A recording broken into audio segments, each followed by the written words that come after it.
I'm never going to experience life outside of this island. Japanese boy. I'm like, I'm Hawaiian too. Like, well, you know, we're part of America and things grow. If you meet somebody, do not hug them. And I was like, oh, fine. Called my mom. I was like, Mom, I got a show. Today I have a special guest who grew up in one of the beautiful places on earth, Hawaii.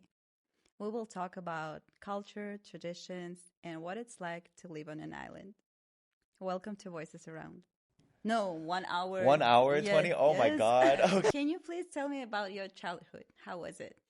My childhood.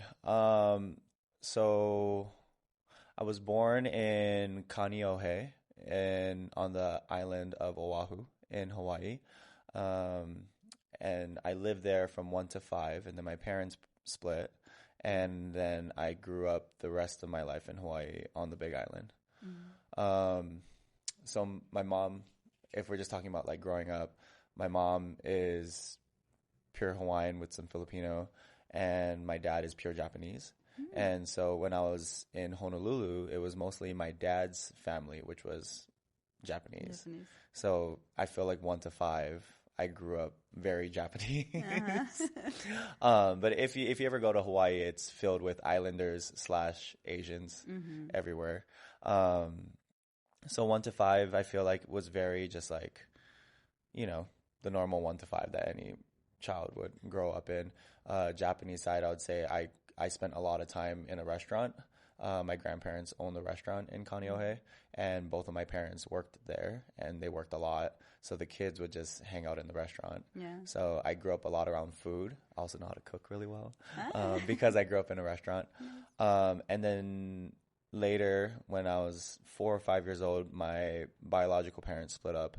And then my mom, who's more Hawaiian cultured, took me and my brothers and sisters to the Big Island. And that's where I feel like I really grew up in like Hawaiian culture. So, I mean, if we're talking like childhood, yeah, like I said, 1 to 5 is like, that's kind of like the hardest things to remember. Like, what was I doing 1 to 5? I don't know. Right. Just having someone take care of me. But yeah, definitely 1 to 5 in Honolulu. I was more so just like around, I'd say culturally, I was around food. I was learning like little Japanese words here and there from my Japanese grandparents. So your dad didn't speak Japanese? My dad spoke a little bit of Japanese, but definitely my grandparents spoke fluent. Especially my grandma.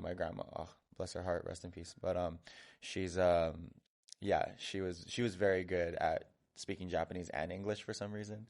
Wow. And she definitely was like a big part of my childhood as well, 1 to 5. And then, I would say like when my mom took us to the Big Island, that's when like the Hawaiian culture like really started from like 5 till whenever I left, which was like 27. 27? Yeah. Oh, wow. I left Hawaii when I was 27. And I'm 34 now. And when you moved to the Big Island, did you feel the difference? Between... Big time. No? Big time. Yeah. Especially now, 2025, if you were to put the Big Island and Honolulu next to each other, Honolulu is literally like a city on an island now. It's very crowded, lots of traffic, lots of people. It's the main tourism island, so there's so much tourists there. It just, every time I go to visit Honolulu now in the last couple of years, it just feels very crowded. Whereas Big Island, I mean, like most of the islands, they are slowly getting a little more crowded. But the cool thing about Big Island is there's no cities. There's just little towns all over the island. It's like one little town, and then you drive for like 45 minutes, another little town, drive for 45 minutes, another little town, and then all of that just surrounded by beaches. So yeah, you can I've definitely felt the difference, especially as a child, where it's like, oh, cities, buildings, and buses, and then you go to Big Island, and it's just some cars and bikes and people walking. Yeah. You can literally walk anywhere in the town that I grew up in. So yeah, I definitely felt the difference. And when we were living on the Big Island, we were also living right next to the beach. I could walk to the beach in 10 minutes. That's a dream life. Yeah, it really was. And then childhood culture-wise, so I'm pretty much half Hawaiian, half Japanese. And like I said, we got some Filipino in there as well. But growing up, I definitely looked more Japanese when I was a kid, Oh. like just very like slant eye and very cheeky. And I grew up in a school where I'm pretty sure I was like one of a couple Asians. The rest were all Hawaiian kids, and I think there was like one white boy in our school. Really? Like when I'm talking like elementary school, from like 6 to 12, maybe. So I was surrounded by Hawaiian kids, and they would call me like the Japanese boy. They'd be like, Japanese boy. And I'm like, I'm Hawaiian too, man. Yes, I just look Hawaii. more Japanese. Right.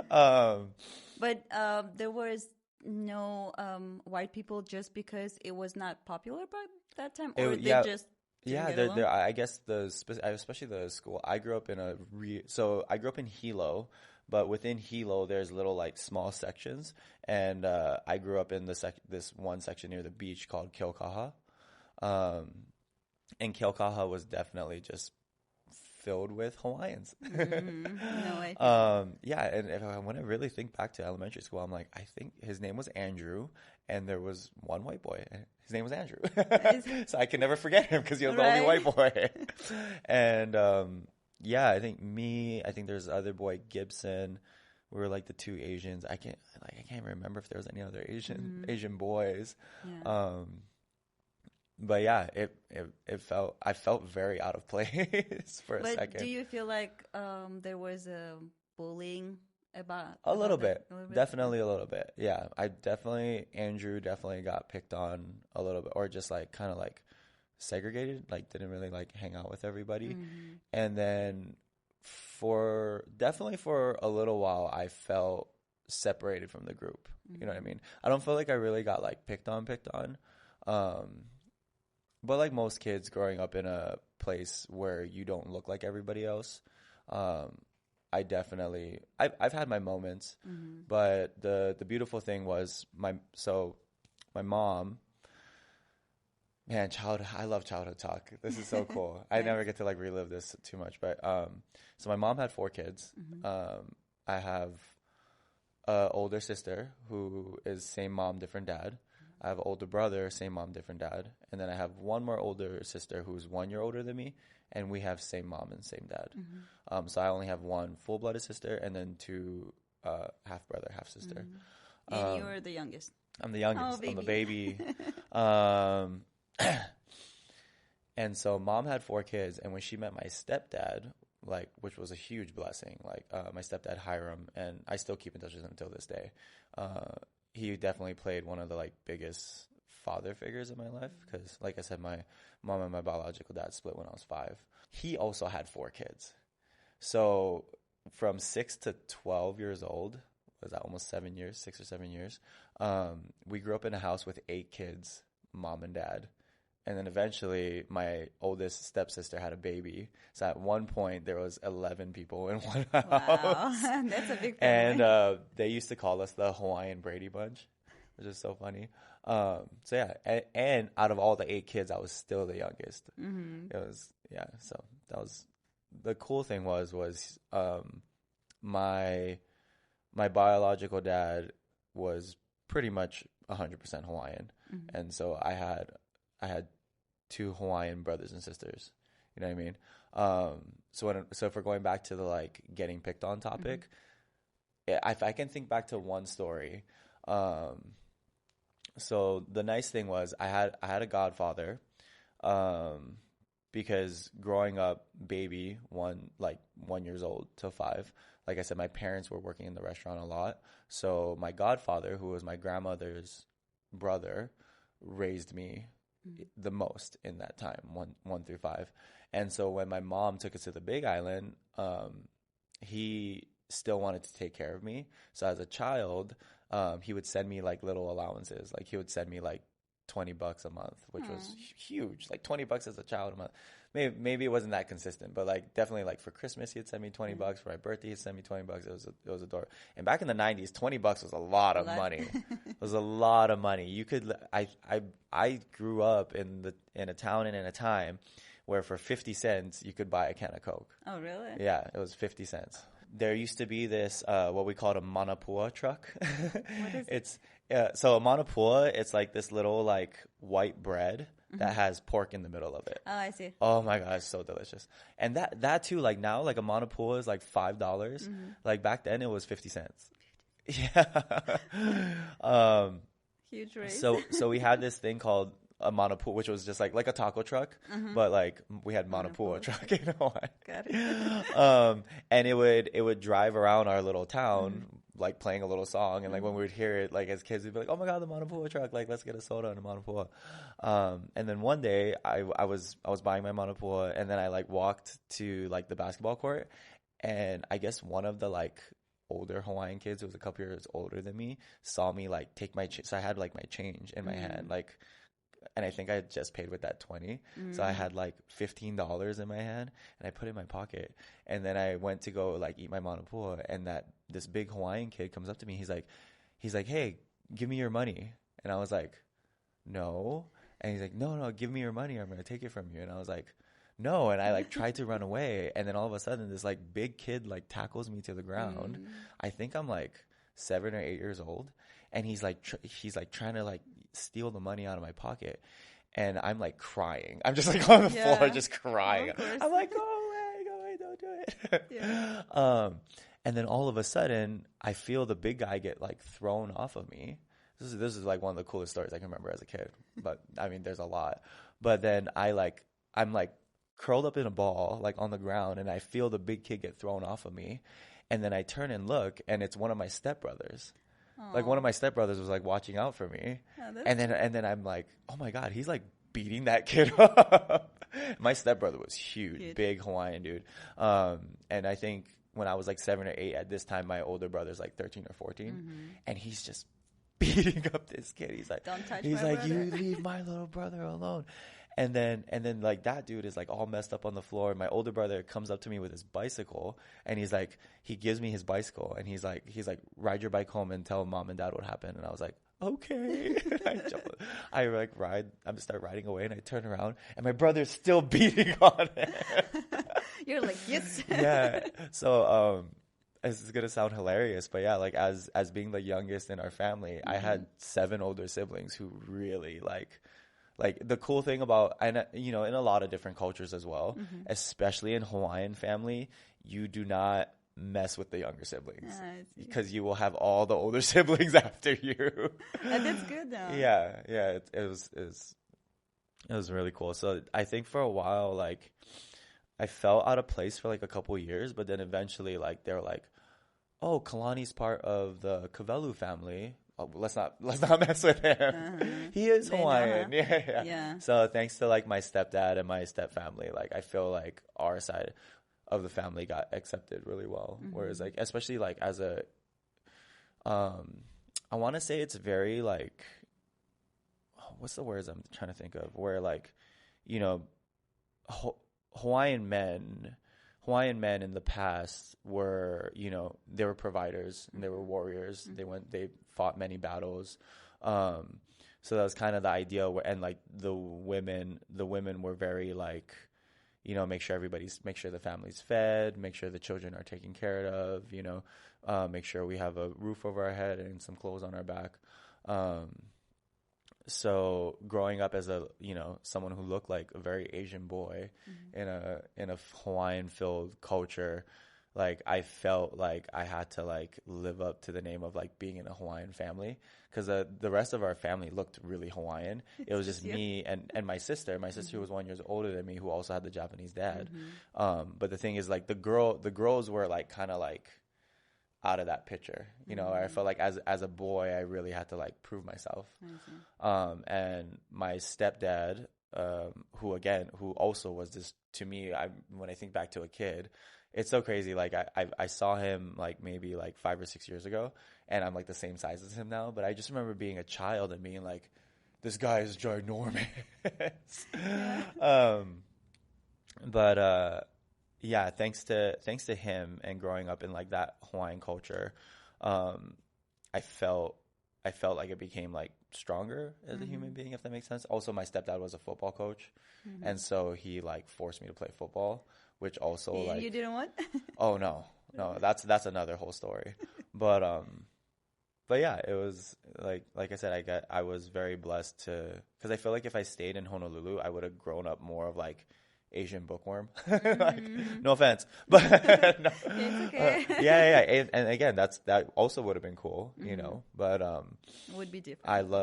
I'm very happy with like the childhood I grew up in and the things I've learned and the way I was raised. Instead of being super duper book smart, like I grew up very athletic because of my stepdad. And not just like talking sports, but just like everything you would also find in like the typical 90s Hawaii kid, which is surfing, fishing, You did all that. diving. Yeah, I did it all. I did it all. And I feel like the most probably beautiful thing about Hawaiians, they're really welcoming and Big time. yeah. Yeah. It's I mean, some people might get really upset if they see this and they hear me say this, but I'm gonna say it anyway. It's gotten better over time, but there was a point where it definitely was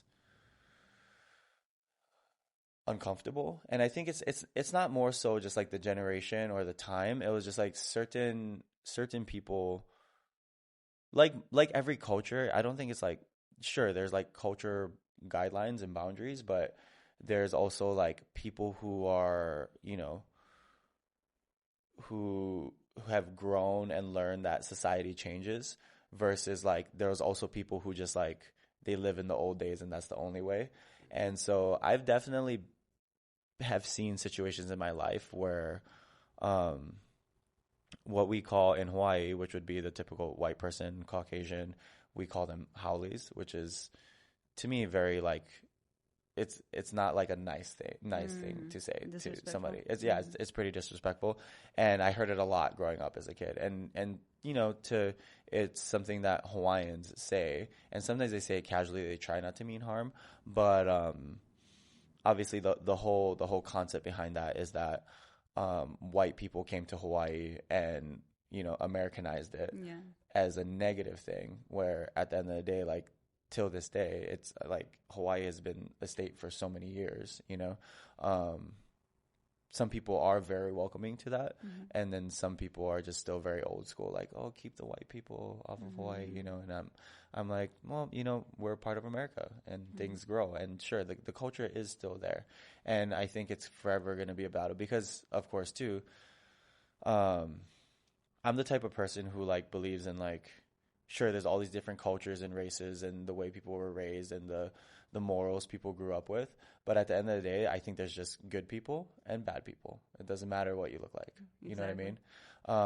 So same with people in Hawaii. I'm not going to say like all Hawaiians are great and friendly and welcoming, and because some are not. Some completely are not. And that's okay too. I say a lot. I'm doing my best. I'm trying to work on it. Okay, let's not try and say That's totally fine. Trust me, what I say here on the podcast is like, it's a joke because my English is not the best. I'm trying though, but it's still, sometimes I say not the right word, or I don't use the correct grammar. Yeah. But still, whatever. This podcast is about immigrants, right? And I want other immigrants to feel that they're not the only ones who doesn't speak English, right? Yeah. So I'm here. Don't worry. You're good. You're fine. If I can do my podcast with my English, you can do whatever you need to do with your English. Trust me. What she said. Actually, talking about good people and bad people. Right now we have so many wars in the world, so people are fighting because of that. And I used to say, like, we have good and bad people in every culture, and stop judging people by their culture, look, or whatever. Because, like, for example, even in my culture, like, I'm Georgian, but I grew up in Russia, and it's like there's a conflict between those countries. And I can't say that I like Russian culture because we had a war with them, right? Yeah. But at the same time, I can't say anything bad because I have kids and they are half of Russian. So it Yeah. doesn't make sense. Like, there's a good people and bad And people. bad people, exactly. And honestly, like right now, I'm currently, you know, in the dance community, the dance industry. I have so many friends who are Russian and Ukrainian that are friends. Yes.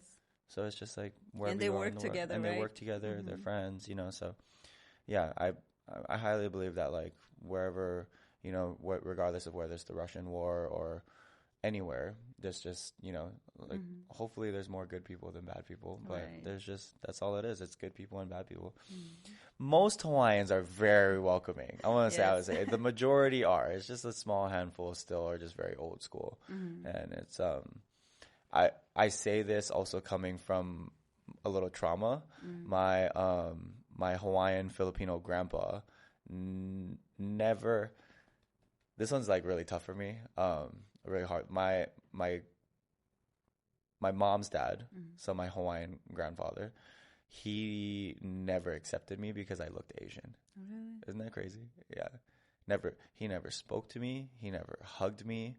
He never acknowledged me. He would just scream and yell at me if I did one little thing wrong around him. Yeah, I was really messed up. I've actually watched my mom and him get into like a screaming fight because of it.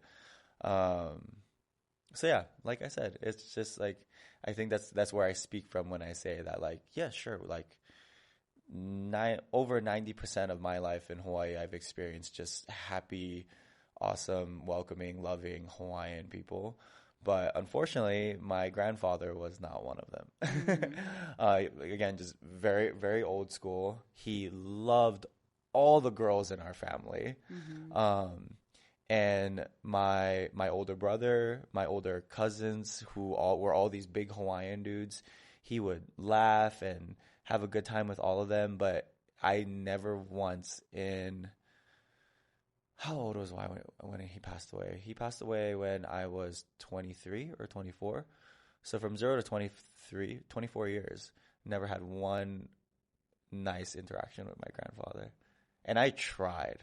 Like, I remember being a kid and even being a teenager, and then even when I was an adult, yeah, I would say, "Hi, Grandpa," and he wouldn't even look at me. Yeah, that's okay.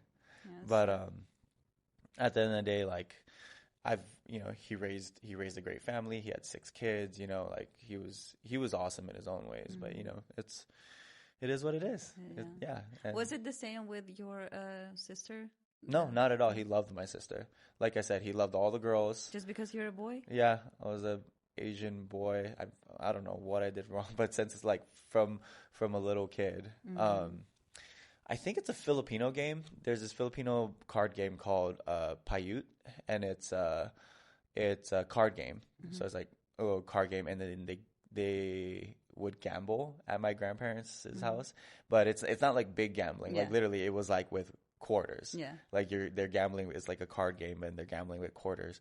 And my other siblings, like, of course, like if it would usually be during like a big like house gathering, which happens a lot in Hawaii. There's so many like big like Hawaiian parties and house gatherings, luau's, and luau is like pretty much a Hawaiian dinner party or whatever. But and all the kids would get so curious because like we see all our parents like giving money to each other and they're playing cards. And then my other siblings, like they would go around the table and we would all like peek and watch. And then like one day, like just me and myself, I like went up and I tried to like sit in my mom's lap and like try to watch. And my grandpa was like, "Get him off the table!" Like super mad for no reason. And like that was. My mom was like, no, he's just sitting here. It's okay. And he's like, no, get him off the effing table. Like that. Just like never wanted me around. Like, I'm like, what did I ever do to him? It never made sense to me. And I think even when I was a teenager and I got a little more like arrogant, you know, everybody goes to their arrogant teenager phase. Like, I think I even tried to fight him at one point. Oh, really? Like, he was yelling at me and I was like, okay, I'm not having this anymore. I was like, oh, he's an old man. What am I gonna do? Yeah. So, yeah. Wow. I haven't talked about it in so long, but thank you for sharing. Though. Yeah. No. Yeah. And like I said, it's okay. When he passed, I was at the funeral.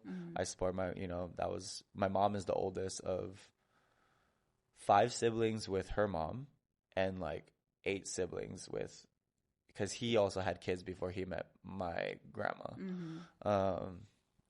So yeah, my mom was the oldest, so of course, like, my mom was super close with him, even though they've had their ups and downs. Like, my mom was a mess when my grandpa passed away, you know, so I was still at the funeral, still supported everybody, you know, still said goodbye to him, you know, like, You're a good person. that's how my mom raised me. Yeah. Thanks to your mom. Yeah. So that's definitely like at one point where I really felt like I said, it was like a short time in school, but definitely like the whole time my grandpa was alive, I felt very out of place and just, you know, always like trying to like fit in. And it was just tough. Yeah, it was tough. Like, for a long, long time in Hawaii, I've always felt like I fought really hard to fit in. Again, just sure, you know, I have Hawaiian blood, Yeah. but I don't look like the normal, just like straight up Hawaiian kid, you know. But not anymore. Not anymore, I guess. I mean, I did, you know, got a bunch of tattoos. Yeah. Help out. But I didn't get my first tattoo until I was 28. 28? Yeah. So like, I had no tattoos as a kid. It was probably would have helped. Should have got a tattoo when I was a teenager. So many teenagers get tattoos in Hawaii. Like, really? I was like the last of any of my siblings to get a tattoo as well. But so it's okay in your culture to get a tattoo in a young age? Yeah. As long as you're, I mean, most in the 90s, like a lot of the by high school already. But as long as it was culture, you know. And they're all different. Like, there's a meaning by every single. Yeah. Single, I mean, some people these days, they can just go mainstream and just be like, I just want a Polynesian pattern, and then boom, it'll happen. And then some artists, which is, I mean, really cool if we're going to the topic. I found a man who spent his whole life in Maui, but retired in Vegas. He's 70 years old. And he started tattooing when he was 20, and he was still tattooing when he was 70. Wow. Yeah. And Uncle Dave. I was what is his name? Uncle Dave, which is so funny too, because he's a white guy, but he spent his whole life in Hawaii. And he gives off crazy Hawaiian vibes, even though he's white. You know, it's like, I think that's so cool. But he's been tattooing Polynesian, and Polynesian tribal, Hawaiian tribal, whatever you want to call it. He's been doing that from 20 years old to 70. So he's been tattooing for 50 years. And he told me, he's like, we're not going to do just any old pattern. We're going to talk about each pattern. And so, yeah, we went over like every single little one. He told me what like every single little pattern meant and stuff. Yeah. So, yeah, that's cool. It all has meaning to me. Just like, even just with the bottom, like that's the ocean waves, you know. So, which I grew up around the ocean, so it's perfect, you know, every little thing. Yeah, I've heard people do that even for protection, for luck, for everything. Like, there's specific symbols for that. I'm like, wow, that's nice. Yeah. Even got my family. Like I said, I'm one of 4 siblings, so I have like even my 4 siblings right here. If you look really close, you can see like little stick figures that look like people. Yeah. That's so cool. Yeah. And it looks all good, like all together it looks good. Yeah. When we talk about a little more Hawaiian culture, in every Hawaiian family, we have an animal god. So every different, if you have a different Hawaiian last name, each Hawaiian family has a animal god, and we call it a amakua. And so my family's amakua is a turtle. Oh, turtle. Yeah, which is called a honu in Hawaiian. And yeah, so if you look way up here, this pattern, that's turtle shell. I see. Yeah, so I have my amakua, my animal god, protecting me. Aww. Yeah, so it's really, that's cute. Yeah, I love Polynesian tattoos. It's not just anything. Yes. For no reason. Yeah. I love that. And man, most people, and like I said, like when I probably should have did it in high school and all the other high school boys were doing it, because I probably would have like fit in a little bit more. That would be easier. all my Hawaiian cousins, long before, I was like freshman year, sophomore year in high school, they all already had tattoos, and I was like, it's just me. I mean, another silly, stupid story about myself. I'm also terrified of needles, because when I was a kid, I got really sick once, and I don't know. When I was a kid, I think I was like 10 or 11 years old. I had to go to a doctor, and as a kid, the needle looked like this big. It probably wasn't, but as a kid, it looked huge, and they had to inject it into my butt cheek. I don't even remember what I was sick with. I just remember like, the no, big never needle. Again. And after that, I was like, I don't like needles. And then I watched my sister when she was like a senior in high school get her tattoo. She's like, want to come with me? I was like, sure, yeah. Let me see how bad it is. I was watching her get her tattoo, and I was like, never. I'll never get a tattoo. But you got right. And eventually, yeah, I had to overcome the fear. Nice, but I still don't. You still don't have any? That's okay. I don't know. I want one, but I'm kind of scared. And it also, like, my culture, we don't usually do tattoos. Oh, okay. But that's I okay. wouldn't. But the cool thing is, like, I tell people that's more unique these days because a lot of people have tattoos, even if it's one little small one somewhere. Yes. Yeah, the majority of people all have tattoos. So it's kind of cool that it's kind of cool that you don't. Yeah, I know. So I'm debating still. I kind of want to do something in Georgian language. Okay. But I'm not sure if it will fit me or how I will feel about it. And it also, like, my dad passed away, and I was really, like, in a deep connection with him. Oh, I'm but sorry. It's okay. Thank you. I think when I will do it, he will see it and he will not be happy about it. So I still don't know. I'm not sure. Yeah, you don't have to. Yeah, there's no pressure to do it. Yeah. I just my first tattoo, which is right over here, is hilarious. It's from a TV show,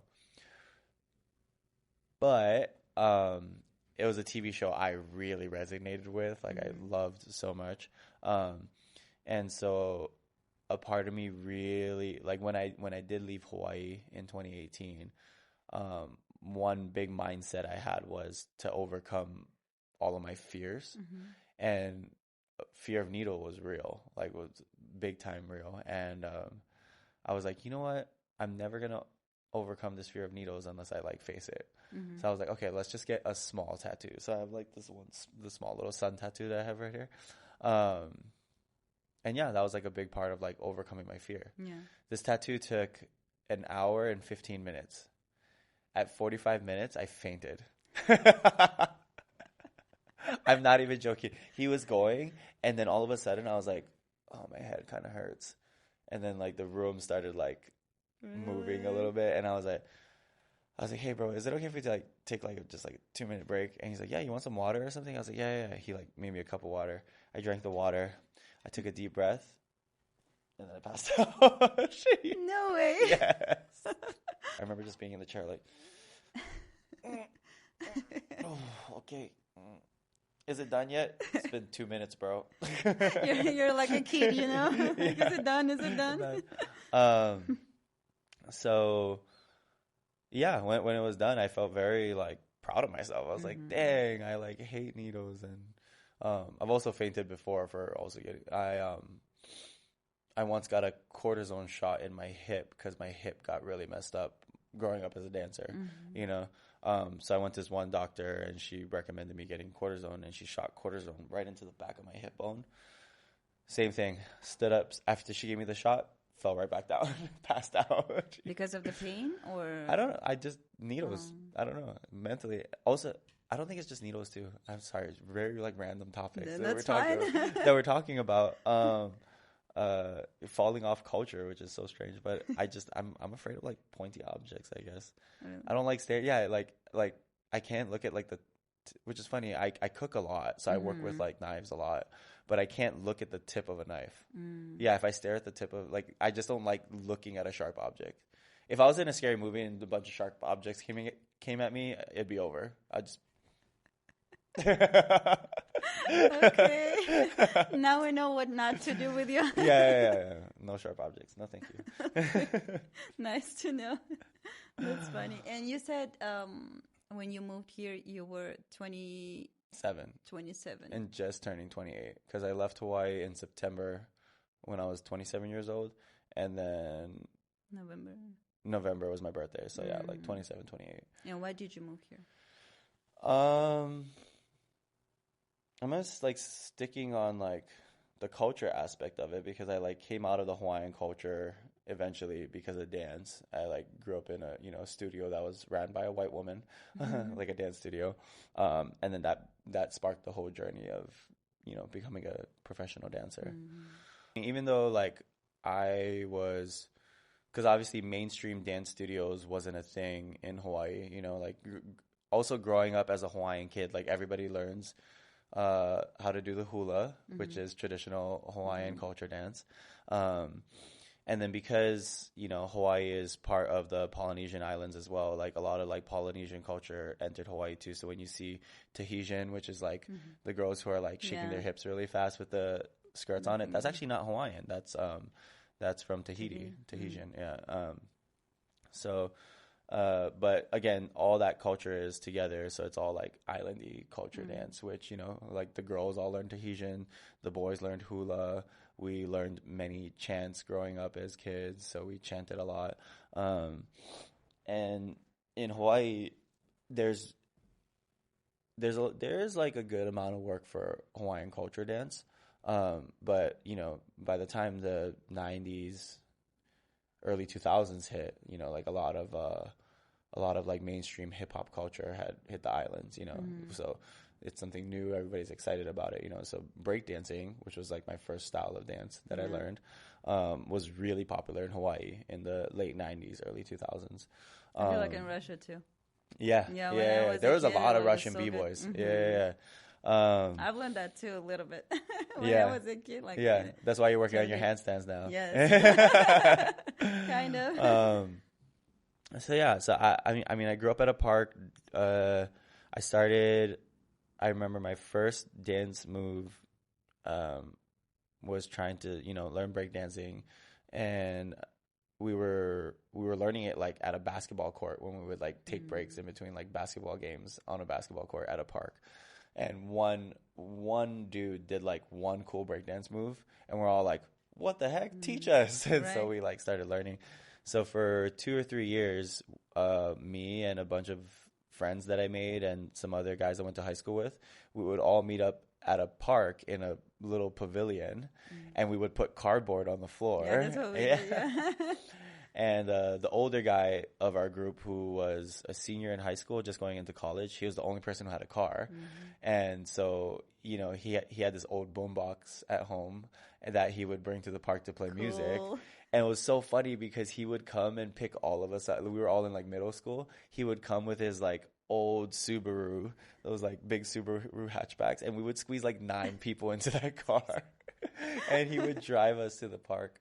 And yeah, we would like all practice breakdancing. And then eventually when I turned, so that was 13. And then when I turned 16, one of my friends rode his skateboard past a dance studio, and he downtown, and he like heard music. He like poked his head in the window, and they were doing hip hop choreography. And then I remember my friend calls me, and he's like, dude, there's like a dance room thing downtown. Did you know about that? And I was like, no, I had no idea. He's like, yeah, we should go check it out. So we like rolled our skateboards, and then it was me and my friend Trey, and we were just like staring through the window, and we're like, what are they doing? Like, because we only knew breakdancing, you know, but they were doing like hip hop choreography. And we're like, oh my God, that's so cool. And then there was one lady and 2 dudes. That's all it was. It was like 3 people, and they were just like, it wasn't a class. I think they were just like friends practicing. And then we were watching, and then the lady like saw us like watching through the window, and then she came, and I was like, oh my God, dude, she's coming. Should we leave? And we're right about to leave. We like jumped on our skateboards and tried to ride away. And then the woman, she like opened the door, and she's like, hey guys, like come back. And we're like, oh yeah, what's up? And she's like, are you guys like are you guys dancers? Are you guys like interested in dancing? We're like, we do some like break dancing. And then she was like, oh my God, that's so cool. Like, do you want to like learn what we're learning? And we were like, we don't know how to do that. It was literally just like 2-stepping, you know what I mean? And we were like, we don't know how to do that. Like we just do flips and tricks and stuff. And then she's like, no, come in. Like you guys, like we'll help you guys. And so this started like my whole like dance studio journey. My main teacher, her name was Miss Nadia, and so it was Miss Nadia, and then our other 2 guys I grew up training in a studio with, Babatunji Johnson and Grady Sullivan. They were they were the two guys who were with her, and then Trey Saunders, who was my friend. We created like a little like hip hop group. Oh, nice. So it was like 4 boys and Miss Nadia. And yeah, she was like teaching us like little hip hop course. Oh my gosh, it was so hard for me. It Really? was so hard. Harder than breakdancing? Harder than breakdancing. Yeah, Really? just like grooving and like dancing on your feet. Because like breakdancing is like you dance on your feet a little bit, but then you just, you know, you go to the floor. It's Yeah. floor work and tricks and flips and stuff.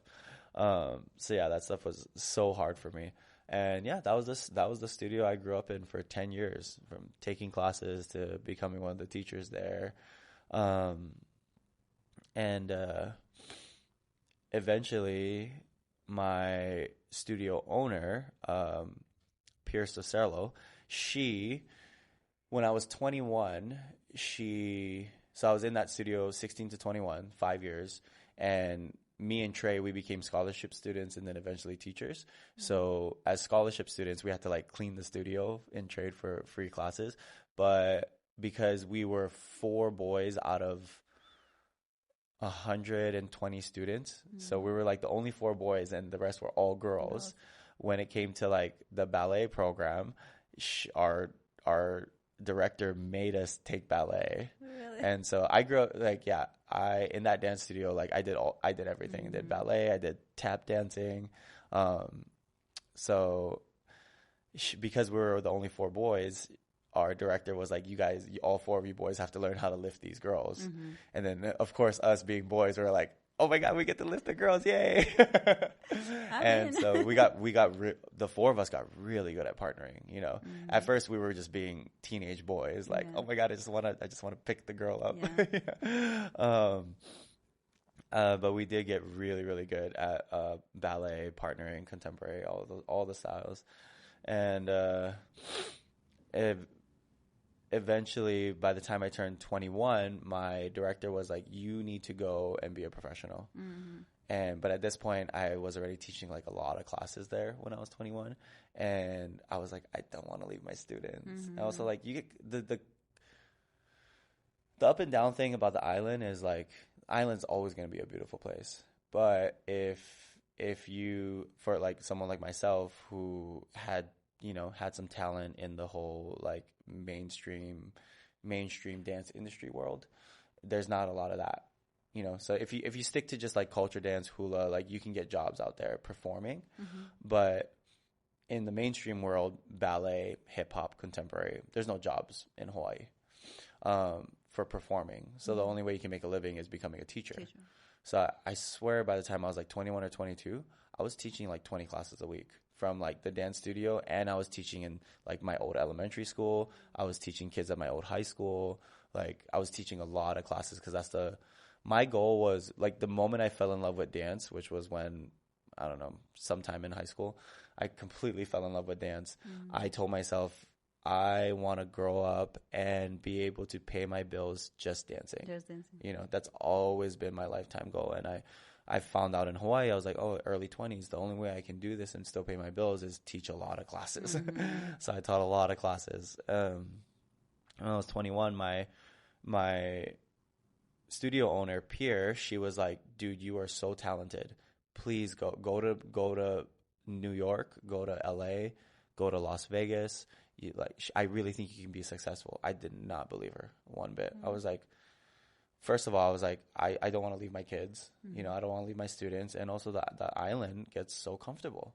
I was like, I love my life here. Yeah. I wake up in the morning, like my typical day when I was in my early 20s, if I had to teach at my old elementary school, it'd be wake up, go and teach in my old elementary school, go eat lunch, and then go work at the dance studio after, you know.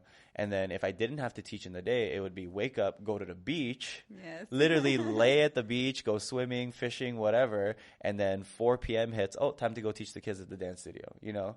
Perfect life. Yes, right? Aloha. Yeah, sure. My car broke down every 2 weeks, but I had this cheap little car that broke every freaking 2 weeks. But yeah, I was like, man, this is the life. I get to teach dance, you know, which I really love, breakdancing, hip hop, and all that stuff. But I still get to like go to the beach every single day if I want to, you know. So it's like the perfect life. But then my studio owner was like, dude, if you don't go now, you're never gonna leave. Like, you need to go now. And 21, she told me the same thing. 22, she told me the same thing. 23, she told me the same. Every You single didn't year. listen. I didn't listen. I didn't listen. She was like, you are so talented, dude. Please go and try and be a professional. You can always come back to the island and be a teacher again, you know? Like, a lot of people were teaching in their 40s and 50s, you know? Yeah. So I'm just like, I'm here in my mid-20s, and I'm like, no, I just want to stay here and teach kids for the rest of my life. And then eventually when 27 hit, you know, I had a lot of like ups and downs as far as like personal life and like relationships and stuff, and also too just like thinking about, I think around 27 wasn't when it really hit me. I was like, I'm never going to experience life outside of this island if I just stay here. You know what I mean? Like it really hit me that year. And the cool thing was when I was 25, Dave Mateo, who was in the Jabberwockies show, him and I connected through Instagram. Because we were both breakdancers who also played kendama, which is like that Japanese toy that we like play with at work. So funny enough, I was sponsored and I used to compete professionally. Oh, wow. Yeah, as a kendama player. Oh, that's cool. But it's so crazy how these like little things can change your life. Because of that, Dave discovered me on Instagram. We spoke. We're both b-boys who played kendama. And he was, at the time, he was doing Jabberwockies here in Las Vegas because he was also a b-boy. And he hit me up and he was like, hey, dude, like, you should come to Vegas. We have like a big kendama competition. There's also a b-boy battle. You should come up. And I was like, dude, I can't afford that. I was so, like, as much as I loved my life in Hawaii so much, I was so broke. I was making about $1,200 a month just teaching, and $1,200 a month, and $400 of that went to my rent. So every month I was surviving off of like $600 or $700. So I was so poor, which is okay. I was very happy. Yeah. I was like, dude, I can't afford that. And Dave was so interested in me that he literally was like, bro, like, I will fly you out. You can stay, like, me and my girl, we got a house, we got a spare bedroom, you can stay with us. He's like, if you just take care of your food and like pay for your own food, I will buy you the flight. And so Dave bought me a flight out here. I went to go watch the Jabberwockies show. I got to go watch a big b-boy battle, did a kendama competition. And then I think it was that in that moment, so from 25 to 27, I was out in Vegas for a week, and I made so many friends. Like, Dave introduced me to like a bunch of the b-boys, half of the cast of the Jabberwockies, and they were all like, oh, you're the other breakdancing kendama guy, blah, blah, blah. And they were all like, dude, you should move out here. You should move out. Because, like, you know, I got to like b-boy in session with them and freestyle and stuff, and they were like, dude, you're so sick, you're so talented, like, you need to move to Vegas. And I was like, Nope. I don't want to. Yeah, RJ Puno, he's still one of the directors. He's like one of the directors at Jabberwockies still, who was like, dude, you need to move out here. You are gonna move out here. You're gonna kill it. And he's like, you have to move out here. And then after that week, I went back home. I was home for 2 more years, and it just never left my mind. I was just like, fuck, I have to try. I have to try. And then Did you talk to someone about it? Yeah, I talked to Dave, and Dave was like, dude, you just have to go and do it. It was so hard. It was like the hardest thing to do in my life was to leave the island. So it's because you didn't want to leave your students and the whole life. Yeah, and Hawaii's beautiful, you know. And till this day, people are like, where are you from? I'm like, Hawaii, and they're like, oh, and why are you living in a desert? And what's funny, they call it the 9th island. There's at least 5 people I graduated high school with that live here. Really? Isn't that crazy? Wow. Yeah, it's small world, but also like there's a lot of people from Hawaii who live in Las Vegas. So there I go with the again. So yeah, for 2 years I was just like, I have to go and give it a try. So then finally I thank her till this day. Pierre was like, dude, because my whole rent situation was that I was renting out my studio owner owned 2 houses, one in Hawaii and then one in California. And they were trying to move into their California house at the time. And she was like, and I was so comfortable just renting out from her, you know, because I rented out half of her Hawaii house. And then eventually she was like, hey, like, we don't know. She's like, I don't know how much longer I want to own the studio. And me and Bill, her husband, we really want to retire in California. And I still think you need to go and experience the industry. I'm 27 now, and I still just want to sit comfortable in Hawaii. Yeah. And she's like, I think we're going to sell the house soon. So you know, like, and rent. Yeah, everybody knows it. Rent in Hawaii is crazy. And I didn't want to just go back to like living in my auntie's house, you know, or I didn't want to move to Kona like with my mom on the farm because my life was in Hilo, you know. So yes, my mom lives on a farm in Kona. And my mom was like, you can just come and live on the farm with me. I'm like, Mom, I'm 27. I love you so much. I don't want to live with you right now. But it's good that she offered it. Yeah, she's so sweet. And then so Pierre was like, Kalani, you have to go. We're eventually gonna sell the house. We don't want you living there anymore. We really, really believe you're gonna do great if you move. Feels like she sold the house just because to push you. Yeah. And that's why till this day I still talk to Pierre once a month, and I tell her thank you so much. Because in all honesty, like when I left, it was really hard. When I tried to live in LA for 3 months, so that's why I left in September. I didn't arrive in Vegas until like late November, because September till November I was trying to live in LA. Did not happen. That was too tough. But I definitely went through I went through it. I went through a breakup during the time, which was really tough. And then so that wasn't the reason I left Hawaii, but like it was. I was like, oh, perfect timing. You know what I mean? But it definitely wasn't I tell people, yeah, sure, I was going through a breakup during that time, but that was not the reason I left Hawaii, because I went through many breakups in Hawaii. But during I was like, okay, this is perfect. I think I should just go and try. Yeah. And but when you moved here, like, how did you feel about a lifestyle here in Vegas? In LA or Vegas? Okay. Let's go back to culture a little bit. Of course, by the time I'm 27, there's a lot of people who lived on the mainland that was in Hawaii. And so those friends all gave me a lot of advice. They were like, Kalani, we know you love hugging everybody. And in Hawaiian culture, if you meet somebody, you hug them. Nobody shakes hands. Nobody shakes hands. Unless you're like, bro, high five, whatever. Yeah. But in Hawaii, nobody shakes hands. We all hug each other. Oh, hi, nice to meet you. Hug. Yeah, and all of my friends who live in the mainland was like, you cannot hug every single person you meet. And I was like, what? Why? I don't want to go there anymore.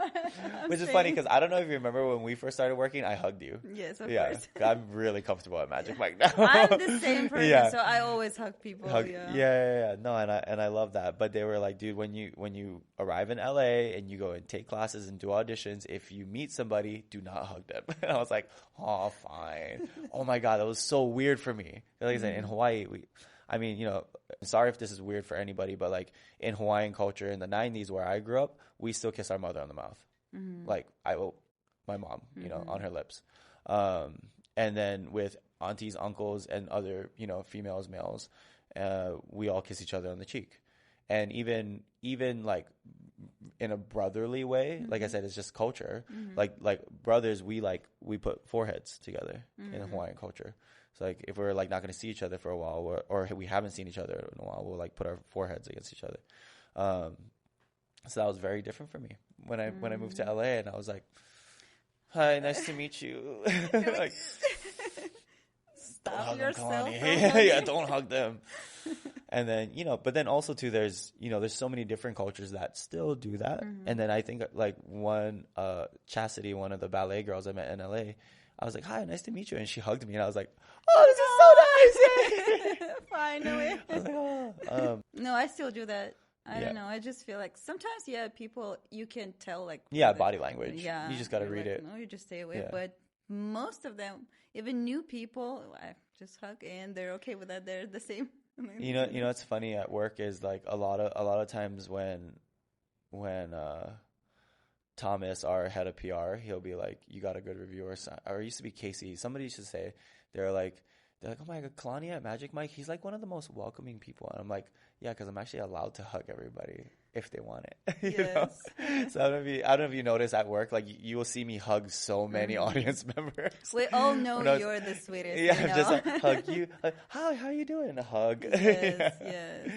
I was really deprived when I first moved here of hugging people. Can you do I it? finally get to hug them for my job. That's funny. Yeah, that's a beautiful thing about Hawaii. That's still a thing. You go out there and get hugged by a bunch of people. Okay, you didn't hug people, so you had to learn how to not. Yeah, and it was hard. Like I said, I was very poor when I was 27. So to save up to survive, like I think I decided I was leaving like 6 months out, and for 6 months I saved as much as I could, and then sold my car, sold whatever I did not need, put the rest in a storage that my mom had. My mom had a big storage unit, so I put whatever I didn't have to take with me in storage. 2 of the dogs that were mine / my boss's that I took care of a lot, they went to California, and then my cat went to a farm. Because I also had a cat in Hawaii. I have a cat now too. Yes. Because I obviously wasn't going to travel with 3 pets, so yeah, it was really scary. It was terrifying. I didn't know anybody. Luckily my studio owner, she had her house in California. She was like, "You're gonna come out here for 2 weeks to our house up in North California, somewhere near Irvine. I can't remember, Lake Tahoe, somewhere near Lake Tahoe. Beautiful house in the forest. And so for 2 weeks, I stayed at her house, got to like hang out in the forest, and like that was already different for me. It was cold. Yeah. I was like, oh my gosh, that's a big culture shock for me. It was I don't know how temperatures are now, with the world changing, global warming. It's a myth. No, I'm sorry. Cut that out. Somebody's getting real mad at me. That. The world is changing, so I know it gets colder and hotter in certain places. But when I was in Hawaii, the coldest it ever got was like 65 degrees Fahrenheit. So when I went to California and it was 30 degrees, I was like, this is hell. I was so cold. I was like, oh my God, this is awful. Did you see the snow or no? I did. I saw like a little bit of snow. I till this day, I have not actually like been in snow, because like the small little snow we had in Vegas a couple of times, like that's not really snow. Yeah. So you never played snow? Oh, let's go to Russia. All right. Oh my God, I'm so down. Yeah, let's go to Russia right now. No, not right now. No. Yeah. So yeah, the definitely culture difference, weather, greeting people, food. There in Hawaii, our carb is rice. We have rice with everything. When I was in California, there was no rice. I was very confused. We eat rice and eggs, rice, eggs with meat, rice with everything. My first breakfast in California was bread, eggs, and bacon. And I was like, where's the rice? I was so confused. But the experience of like moving to the States, especially someone who got really comfortable in Hawaii and, didn't know much people. Like I didn't know anybody in LA as far as like teachers or, like mentors or people that could like help me other than my studio owner. But, she was retired. She was a retired ballerina who opened the studio in Hawaii, so she was like, go to LA. I have one friend who teaches a class at a ballet studio. You can take her class and see if she can introduce you to anybody. So it was, jump into deep water. Yeah. I had about like $5,000 in my pocket. And I was like, all right, I need to try to book a dance job, hopefully. Because, obviously I didn't want to just, which would have been smart, just go get a 9-to-5 first and then try to book a dance job. It's so tricky. To be a professional dancer is, you see a lot of us, but at the end of the day, like we all went through our struggles to get where we are today. I'm unfortunately sad to say, like I've seen a lot of it's a tough industry. I've seen a lot of people come into this dance industry wanting to be professional, wanting to be in a show, wanting to dance for an artist who just never have. Yeah. You know, it's really, really tough. I don't know how in Hawaii, but in my culture, parents would say like, "Do get a real job, like Yes, stop dancing, singing, and do all that." If we can backtrack to high school, there was a good 6 months my mom didn't want to talk to me. Thanks to my stepdad, I became really good at football. Like I was one of the best wide receivers I was probably the best wide receiver on my island in my time, and probably really good for like the state. And I hate sharing this story because I know my mom hated it so much. My junior year in high school, I got offered a full ride scholarship to Washington State to be a wide receiver. And you declined it. And I decided to not be a football player and just stay a dancer. Mm. Yeah, my mom was so mad. She's like, "You're giving up a football scholarship for prancing around," you know. I don't blame her. Yeah, she was pissed, and I was like, "No, Mom, I want to dance at the dance studio. I want to, there's some art programs at the community college in my town. Like, I just want to stay here in Hilo. Like, I don't want to go anywhere." And then my mom didn't talk to me for like 6 months. But now, me and my mom. I'm not a mama's boy, kind of, but yeah, me and my mom are like this till this day. Yeah. But you made her proud. Yeah, and she's very proud, and man, so much. It's like this is just like a lot of story time. I see why this can last a very long time. I told you. Dang, we like almost been talking for an hour already. This feels like going by so fast. It was junior year in high school. She was really upset at me, and then finally, like my first year in college, I think. I was working a lot at the dance studio. Eventually, I became one of the artistic directors of my own dance studio. So it was like my studio owner, and then I was right under her as far as like creating programs and shows for the studio and whatnot. Because we still did our like semi-annual show. So like at the end of every semester, we would have a show for the kids. And I was in charge of like creating a lot of those shows. And then eventually, I convinced my mom. My mom was like, me and your grandma, we want to come support you. So I was like, and then so my mom and my grandma came, and then they saw my students, and they saw me performing as well, because me and all the other older students that were in teachers, we would still perform in the show as well. And I hugged my mom after the show, and she was crying. And I remember her grabbing my face, and she's like, "You are so good at this. Please continue to do this." And I was like, and my grandma said the same thing, and I was like, "Cool. I'm going to continue to do it." Yeah. That's great. That's so sweet. Yeah. So, yeah, till this day, she's always supported me. She's always checked on me. And even when, so I blew all my money in LA, the 3 months I tried to live there. Ubers, rental cars. If there was a week where there was like 3 auditions, I was like, I'm not going to Uber and be late to any of the auditions. So I rented a car, that $5,000 one like that. Also, the one friend that peer introduced me to, she was letting me couch surf, but it was in Santa Monica. But all of the auditions was in North Hollywood. So I had to Uber from Santa Monica.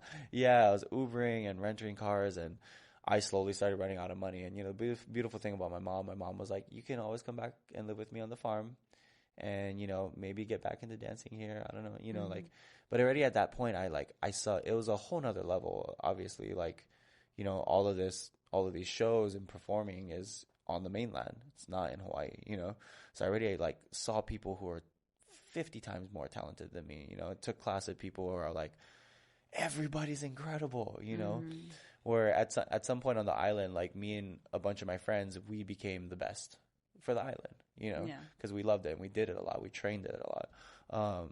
So yeah, me and maybe like 9 other of us, like we were all like the best, And then I came to the mainland, and I was like, I am the worst, which is so cool. It's time to grow. But that's the thing. That's the thing. I was raised that way by my stepdad, and I remember when he forced me to play football, this kid hit me so hard that my helmet came flying off, and I was crying on the ground.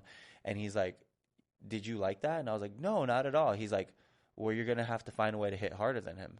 And I was like, oh, he's right. Is this how it works? That's how it works. He's like, you're going to work so hard that one day you are going to lay that guy on his ass. Mm-hmm. And I did eventually, which is really cool. Yeah. So yeah, I've always loved being around people better than me. Mm-hmm. That's always been my thing. I'm like, oh my God, that person's so talented. I want to be more talented than them. LA was just really hard to live. Like, cheapest was like $1,500 for like a shared tiny apartment. Mm-hmm. Yeah, like it was almost ran out of money, and mom was like, you can just come back home. Luckily at the time, my oldest sister, her and her husband were living here in Vegas for like a little bit longer before her and her husband moved to Texas. Mm. So she was like, hey, we have a guest room here. Before you give up and go back home to Hawaii, try to look for a job in Vegas. So I stayed in my sister's guest room for a couple of months. And I mean, call it luck, call it hard work. Within 1 month of living here, I booked a show within 1 month, and I was like, what the hell? What the heck? See? I was like, oh my God, I had like no idea. And sure, I did book a couple of jobs in LA. Mm-hmm. It just wasn't enough to live there. Yeah. So I was about to give up and go home. And even when I first got to Vegas, like, God bless my sister who let me stay in her guest bedroom. I was in a very dark place during that time. I at this point, I moved to Vegas. I knew my sister, and I knew one friend I went to high school with, Matt Machida. Thanks, bro. He continued to break dance after high school, and he knew a bunch of the b-boys here in Vegas, and so he was also able to introduce me to some b-boys, and he took me to their like practice session. So that was like the one connection I had. But as far as like hip-hop, choreography, contemporary, the things I wanted to do, I had nowhere to go. I didn't know anybody. I didn't know any of the studios. And so my sister, she had this like, normal Vegas concrete garage where her and her husband parked their cars. And one day I was like, I need to train, but I'm like running out of money and I don't know where the training spots are. So I like asked my sister, I was like, can we pull your guys' cars out and can I like dance practice in the garage? So the first month in Vegas, I was practicing in my sister's garage on concrete. Just like, it was so cool too, because it was like just like when I started when I was 13. You know what I mean? So that was like I was like, oh my God, I'm starting from scratch again, Yeah. So like all the stuff you see me do in Magic Mike, like I was practicing all of that stuff on a concrete floor in my sister's garage at 28 years old. And yeah, that was a really tough time. I wanted to get like, I remember, it's a video I share with people. I still try to mentor people these days, kids in their like early 20s or like, late teens who want to be in the industry. I still try to mentor people when I can. I don't do it as a job, but like I have 2 students who, one was a student, one was a kid who just grew up in our hometown who I helped get into Circus LA. It's, it's something I share with them sometimes, where I tell them, I'm like, just don't give up. There's I used to, with new technology, especially for dancers, we record ourselves a lot dancing, either to post or to see what we can do better. It's like a very great training tool. And one day I was training in my sister's garage, and it just hit me like, like that overbearing feeling of like, you're not going to make it. And till this day, I have this video on my phone to remind myself, like, I was literally like training and I just started bawling my eyes out. Because I was like, it's over. Like, I'm not going to make it as a professional dancer. I'm going to go back home to Hawaii and, go back to my old life. And that's okay. For sure, I was really upset, And so I share with a lot of the kids and, young adults that I mentor that video. And I tell them, I'm like, look, I was broke. I had no job, no dance job.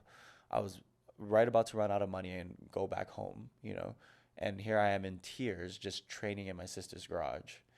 And, now I'm the dance captain of one of the greatest shows in Hawaii, or greatest shows, in the world, from Hawaii. So, that's amazing. How many years it took for you to get here? Where I am now? Yes. I mean, my whole life, but 34 years. From that moment, that was 28. I was 28 years old, and I'm 34 now. Yeah. So 7 years. Yeah, 7 years. And I've only been in Magic Mike since 2022, so like 3.5 years. Um, but yeah, I mean, from that moment of like just, ready to give up, uh, it just I just told myself, I was like, no, dude, don't give Yeah. up. You'll make it. You'll make it. Did you have the little hope that everything will be fine, or you're like No, completely? I was completely done. And then I think I went to bed that night, and then I woke up the next morning, and I was like, all right, dude, try a little bit more. Like almost I was like, whatever little money you have left, buy a plane ticket, go back home to Hawaii. Like it was. I remember that morning. It was nighttime. I trained and cried and gave up, and then the next morning I was like, okay, don't give up, don't give up, don't give up, don't give up. And then so I went on Indeed. I saw that they were hiring at the downtown Grand for valet parking. I got that job in like a week. Nice. Yeah, I literally I applied for it. They called me into interview like 2 days later. I was like, okay, I can make some money now. Yeah. And then 2 weeks later, there was an audition for this show called Unreal, which was my first show in Vegas, which eventually turned into this show called Blonde Invasion. It's a whole long story.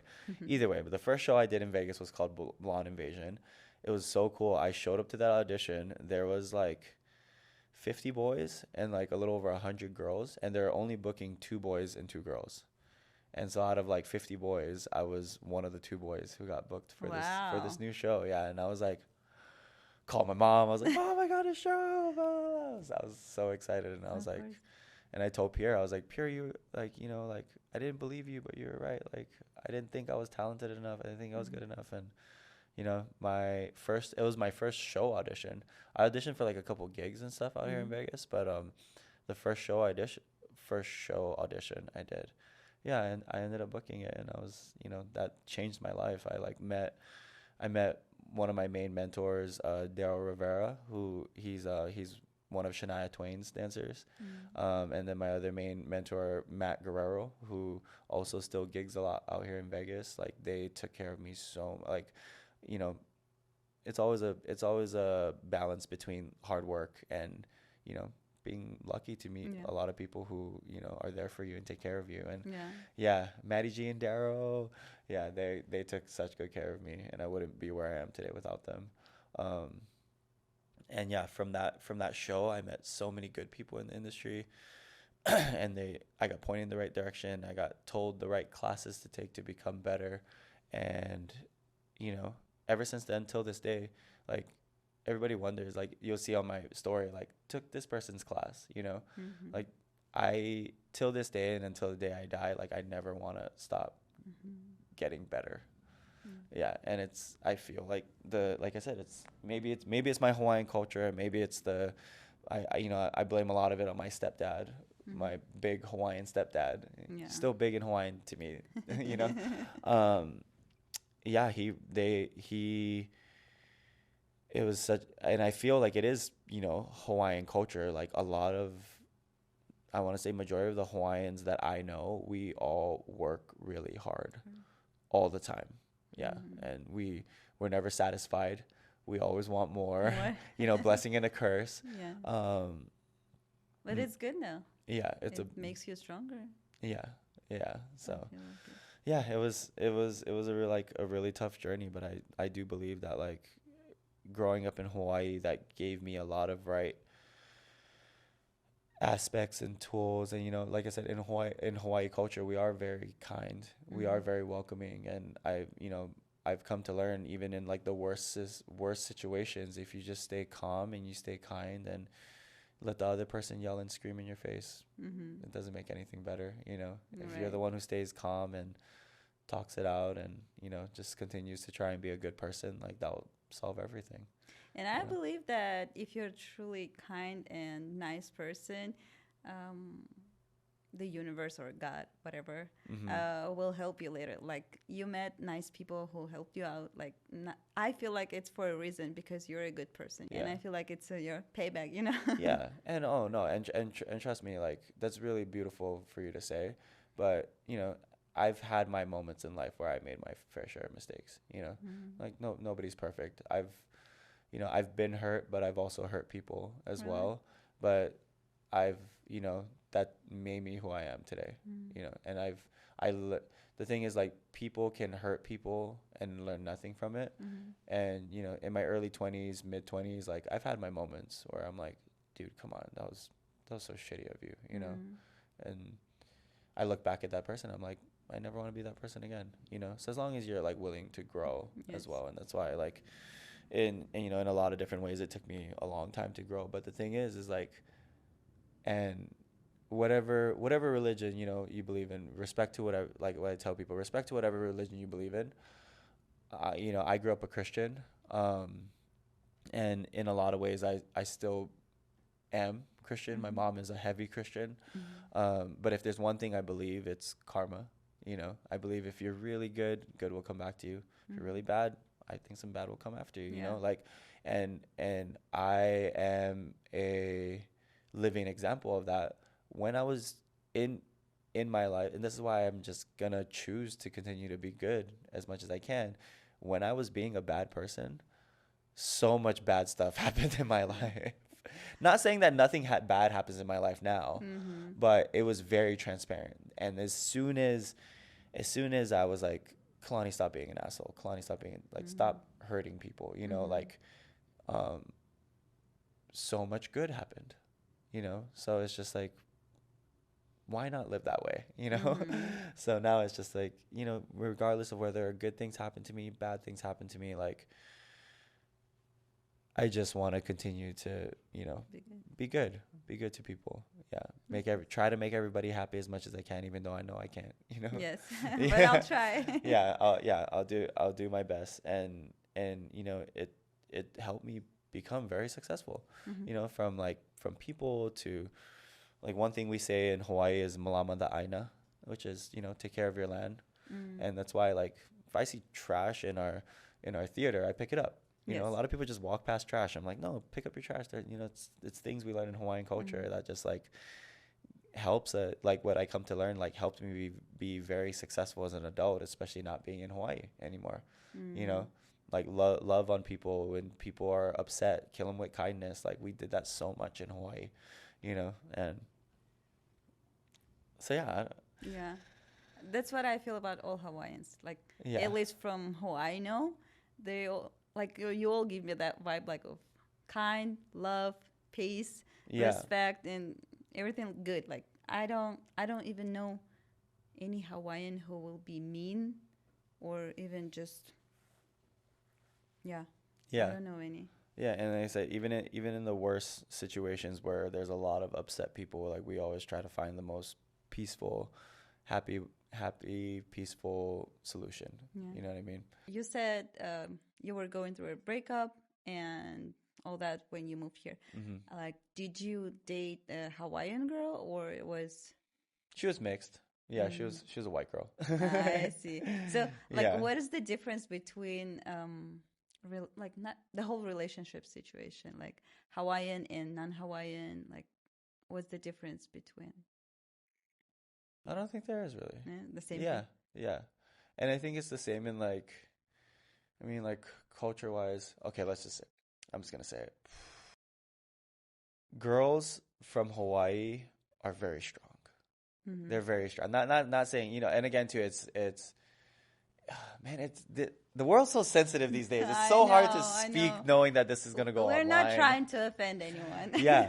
And it's just an opinion, right? Because like I said, with even when it comes to women and men, it's not all men suck, all women suck. It's not, it's just, there's good men and bad men, and there's good women and bad women. That's all it is. There's no specific things about Hawaiian women. Yeah, like I said, if I think about Hawaiian women are very strong, and I'm not just saying that physically.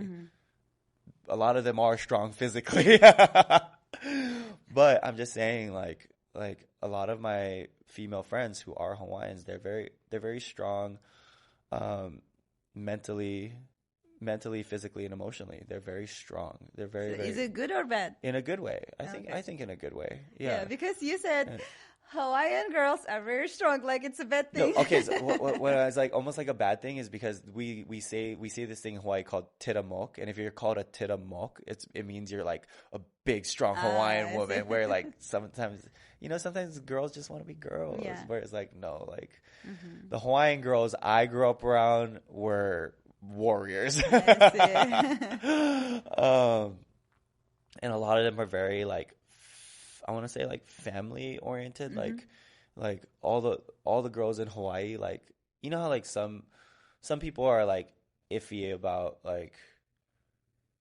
being around kids or like like some adults they're like, oh no, oh kids are annoying, Yeah, yeah. or but I don't want to hold the baby, the baby's crying, I don't hold the baby. Hawaiian girls are like, let me hold the baby. Yeah. Oh my God, the little kid is crying, what's wrong, like Yeah. yeah. They all have that instinct, right? Yeah, Mm-hmm. yeah. Hawaiian girls are dope. Good. It's so funny. If we're like just talking in the girl relationship realm, which this could also relate to culture. Mm-hmm. Because I grew up in Hawaii around a lot of Asians who've moved there, and Hawaiian girls. I've dated Hawaiian girls, when I was a teenager. Mm-hmm. There was, and like I said, the elementary school I grew up in, there was one white boy. There was no white girls. There was one white boy. Just one. When I got to high school and I saw a blonde white girl, I was like, "What is that?" I was so confused. Exotic. I was like, I think I might have seen a girl like that on TV, like so because there wasn't a lot of white girls where I grew up, and like I said, late '90s, early 2000s, still was not, it just wasn't really like a thing out there. So then I was like, I like white girls. I see. Because it was not what we had back home in Hawaii. So Something different. yeah. What about men? Hawaiian men? Are they different? I don't know. Men culturally in Hawaii versus, I mean, yeah, like I said, like I think a lot of the men are extreme hard workers. Mm-hmm. I don't know many lazy Hawaiians, so I think most men in Hawaii, if you meet a man who was born and raised in Hawaiian culture, he's probably a really hard worker. Mm-hmm. Yeah. And they're providers. They're big time providers. That's good. Yeah. Yeah. If you're a woman, especially now if in you're a 2025. if you're a woman looking for a man to provide, a Hawaiian man 99% of the time will be a provider, because that's the way we were raised. We take care of the woman. Like Yeah. old school. Yeah. Mm-hmm. That is very heavy in Hawaii. You're a protector. You build, you work in the yard, you take care of the house, and the wife takes care of the kids. And I mean, that's old school culture for a lot of different cultures, but Yeah. definitely in Hawaii, like the man is the provider, so I see. So, ladies, if you're looking for one, Hawaiian. Yeah. Maybe actually, if other Hawaiians will listen to us, let's ask them about the flower thing. How you actually call the Hawaiian flower? There's The main two. thing? There's two main ones. There's the plumeria, and then the lehua flower, I believe. But the small one, I believe it's called a plumeria. Plumeria. Yeah, The one that you put but here in the ear. Yeah. Yeah. So I've heard that if a lady puts it on the right side, it means she's single. But if it's on the left side, it means she's like taken. And I don't know if it's true. So if you know, please let us Me, know. 7 years of growing up in Hawaii, and I've never Never heard. heard of that. So That's please, interesting. please comment and let us know. Yes, because I was looking if that for is a thing. interesting Hawaiian facts or history or something. Yeah. And this was like the most common thing. I'm like, Yeah. okay. It's funny too. Before you and I did this interview podcast, like I was like, I kind of wanted to do some research, but I was like, no, you know what? Like, let's just let me just try and speak on what I without me having to do extra research now, because obviously, like, I've been out of Hawaiian culture for almost 8 years now. I've lived in Vegas for almost 8 years, and like I said, other than when I see my other Hawaiian friends, like nothing really, like I don't really, aside from food, like there's so much good Hawaiian food in Vegas, by the way. Give us a few spots where we can go. Ohana Grill. Mm-hmm. Yeah. So Ohana, just look up Ohana Grill, and their food is so delicious. And if you're looking for a good poke, Mm-hmm. which is Yeah, every I both. think at this point everybody should know what Yeah, poke is. should.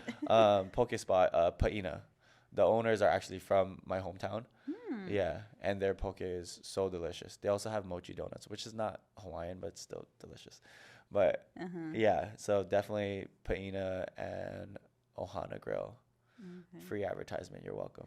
Um, it's culture food. Culture food is another thing. Like I do miss the food. Mm-hmm.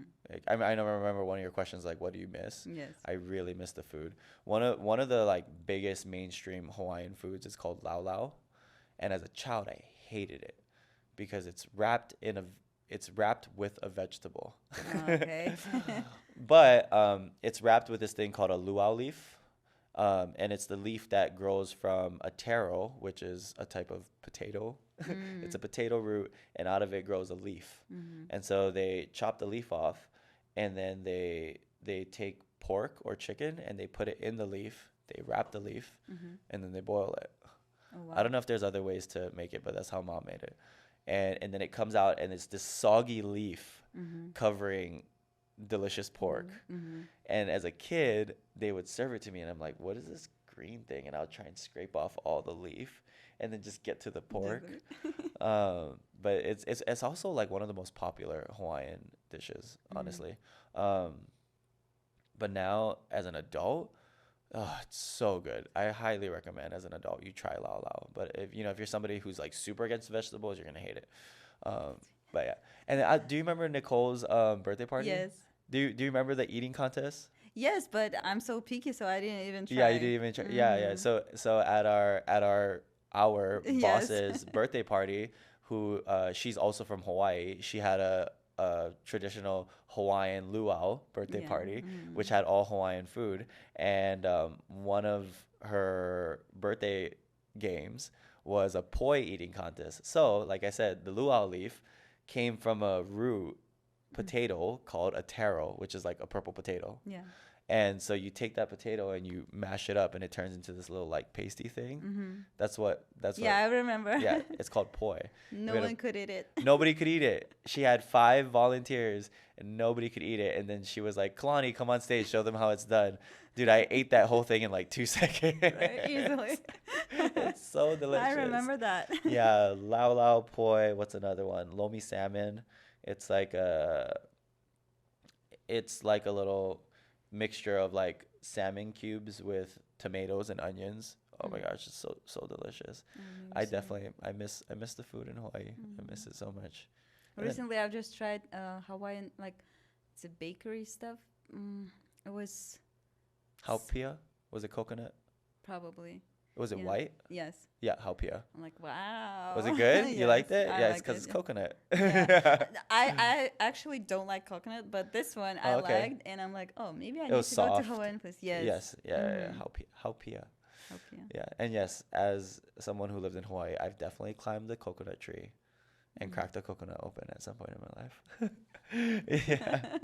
I with a t-shirt, I can climb just a straight palm tree. Yeah. Wow. Done it all. Yeah, done it That's all as a Hawaiian kid growing up. Ate all the traditional Hawaiian food, and Mhm. yeah, I miss the Hawaiian food, and obviously I miss the beach. I miss the beach so much. But Mhm. the beautiful thing is that like every time I go back home to Hawaii to visit, it's so refreshing. You know what I mean? Yeah. And at the end of the day, it's like what I tell everybody, if you eat cake for 27 years straight, you're going to get sick of cake.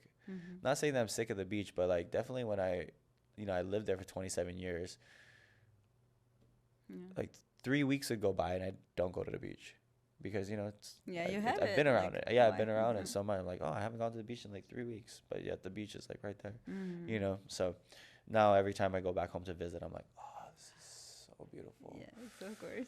But do you think to go back, or you think you will be here? I'll probably retire home. Yeah, I'll probably go back home to retire. Yeah, I'm not too sure. I love Vegas right now though. Mhm. Yeah, it's really, really, really cool. And I think I've found my place. So Mhm. Yeah, after all these years of like growing up in different areas and cultures, and I think that's what life is like all about. Is just like finding your place, finding your people and For finding your sure. place. People Yeah. always make everything. Yeah. It depends if there's a good people, there are good people, the job will be easy. Oh, that's the biggest part. Yeah. And If the coworkers are not good, like you can just quit next day. That's yeah, funny, and this is how it works yeah, for me. and I've done six different shows on the Strip. And Magic Mike is my sixth, and the show is incredible. Like everybody knows that, but definitely what has gotten me through 3.5 years, of like not getting sick of doing the same thing every day, is the people. People. I love all the people in that theater. Same thing. Yeah, and the beautiful thing too is that like I feel like I don't know, correct me if I'm wrong, but like it's just that's in the long run that's what will keep you there for a long time. You know what I mean? Yes. Yeah. So Usually, like, if it would be something else, I would quit already. But Yeah. now, even if I don't have time to work there, I still want to keep it. I come every week, like once a week. once a week even. Sometimes even once in 2 weeks. But Yeah. still, I don't want to quit because I love this place. I love the people. I Yeah. love crew, and also I love like my people, my Yeah. coworkers, and like bartenders, like everyone, cleaning crew, like everyone. I like everyone there. There's so much. Everybody's so nice. Yeah, I love it. And I ask about American Dream, but you're definitely made your dream come true already. But do you have a new goal, new dream? this is my dream job. Dream Yeah, job? it was really cool. In 2019, my girlfriend, my Vegas girlfriend, my first Vegas girlfriend, she's also a dancer in the industry, and she took me to go watch Magic Mike. She's like, you need to go watch this, and I remember watching the show and being like, again, that same mentality hit me, and I was like, I'll never be good enough for this show. And then I told her that. I told my girlfriend that. I was like, she was like, I think you would be really good for this show. And I was like, I'm nowhere near as good as any of those guys. And she's like, if you work hard enough, you can be. And I was like, she's right. Started taking more classes again, started training again. And I always told, like, everybody would ask me, they're like, if there's one show you could be in, like, what would it be? I'd be like, Magic Mike. At the time, it was Magic Mike or the Beatles Love Show by Cirque du Soleil. That was at the Mirage. Those are my two dream shows in Vegas. And it was always my dream job. And then summer of 2022. Yeah, it's been a while. Yeah, till this day, I tell everyone it is my dream job. Yeah, And if we're talking, I mean, again, from being a kid growing up on a beach in Hawaii, I would have never expected that this is what I'd be doing right now. Being a superstar. Yeah. And I'm so grateful. I'm so thankful. And yeah, I always want more. So I think eventually I want to run the place. I want to be one of the managers, one of the artistic directors, resident director, whatever. I love the show. I do love. Yeah, me I've too. seen a lot of different shows, and I love the show, and I would love to continue to just help that place grow. Yes. As well. I agree. Help it grow, help it continue to run smoothly. Being the dance captain now, it's part of my job to make sure the show always looks good. Yeah. Make sure the boys know what they're doing. And then aside from that, just like I said, even though I know I can't, I'm always trying my best to make everybody happy. And I feel like, at the end of the day, a show is a business, like all businesses that need to make money. But, I feel like if everybody does their part in just trying to make sure people are happy, like I feel like that's what will really lead a successful company. For sure. Because if everybody in the company is unhappy, it's really hard to be successful that way. Right. So, Yes, we'll feel it for sure. and I have my ups and downs. I have days where I go back to my car and I want to freaking scream, but, for the most part, like I just, I just want this place, my new place and my dream job to be as happy and successful as possible. Great. Yeah. So I love that. American dream coming all the way from Hawaii. Perfect. Yeah. Do you have a message for your Hawaiian people? Yeah, I mean, people back home in Hawaii and people, just never stop chasing your dreams. If you want something, just just don't give up. Because I wanted to give up so many different times. And if I would have given up, I wouldn't be where I am today. And, it's in order to have a good life, in order to be successful, in order to get what you want, you're going to suffer. I hate to say it that way, but there's no way you're going to have the life you want without suffering. You're going to suffer. It's going to be hard. You're going to cry. It's going to hurt. You just can't give up. Yeah. That's all it is. But one day you'll get there, right? Yeah, one day you'll get. No, so if I can do it, I believe anybody can do it. Because like I said, as someone who just was a Hawaiian Asian kid in a small town in Hawaii, like this is not real to me. It still feels like a dream. So. Yeah, but like I said, there's many times I wanted to give up and quit and just lay in bed and be lazy. And it's also why I love the gym so much. Like the gym makes me like, dude, get up, go to the gym, work. Exactly. Yeah. So, and don't ever give up.